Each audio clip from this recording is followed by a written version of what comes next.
जय हिंद दोस्तों। साथियों, स्टेट के आंसर की में आंसर बहुत सारा गलत दिया हुआ है। 2-4 क्वेश्चन की बात नहीं है, लगभग 40 से 50% सवाल का आंसर गलत दिया हुआ है। साथियों, इस तरीके से यदि इसी प्रकार रिजल्ट जारी कर देंगे तो तब तो ये तुक्का लगाने वालों का ही रिजल्ट आएगा और पढ़ने वाले बच्चे पीछे रह जाएंगे, वो तो फेल ही कर जाएंगे।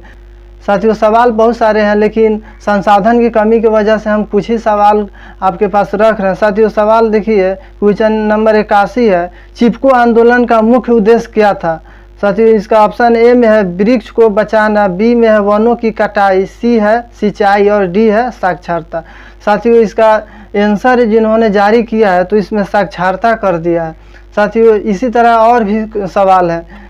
क्वेश्चन नंबर 126 देखेंगे तब प्रजातंत्र के सामने सबसे बड़ी चुनौती क्या है।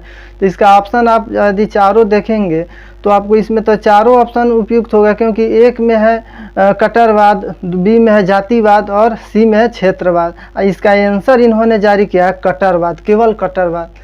और गौतम बुद्ध के प्रवचनों की भाषा थी। तो ऑप्शन इसमें आप देखेंगे तो ए में है भोजपुरी, बी में है गार्डन, सी में है पाली या डी में है संस्कृत, जबकि इसका आंसर इन्होंने जारी किया है संस्कृत। इसी तरह सवाल नंबर 125 का आप यदि देखेंगे तो निम्नलिखित में से कौन सा परिचर्या की प्रकृति नहीं है।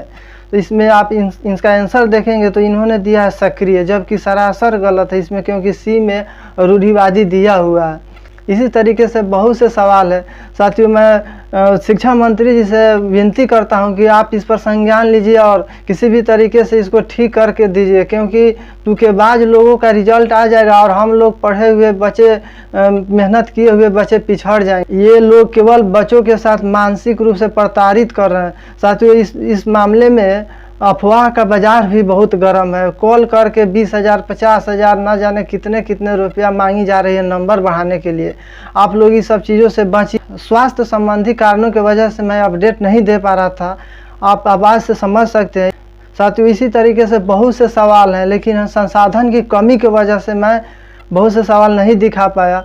साथियों, आपसे अनुरोध है कि आप बड़े बड़े जो टीचर लोग हैं पटना में बैठे हुए हैं, उन लोगों के पास ये बात पहुंचाइए। साथियों, मेरा तबीयत उतना ठीक नहीं है, आवाज़ से तो लग ही रहा होगा, मैं बोल पाने में उतना सहज महसूस नहीं कर रहा हूँ, लेकिन ये ऐसा खबर जब मैं सुना हूँ तो मुझसे रहा नहीं गया। साथियों, चैलेंज करने का भी प्रोसेस इन्होंने इतना जटिल बना दिया है कि चैलेंज करना बहुत मुश्किल हो रहा है, क्योंकि 1-2 सवाल नहीं है, लगभग 30, किसी में 20 ऐसे आंसर इन्होंने गलत जारी किए। तो बताइए कहाँ से इतना जल्दी में हम लोग NCERT से हेल्प लेकर के हम लोग चैलेंज कर पाएंगे।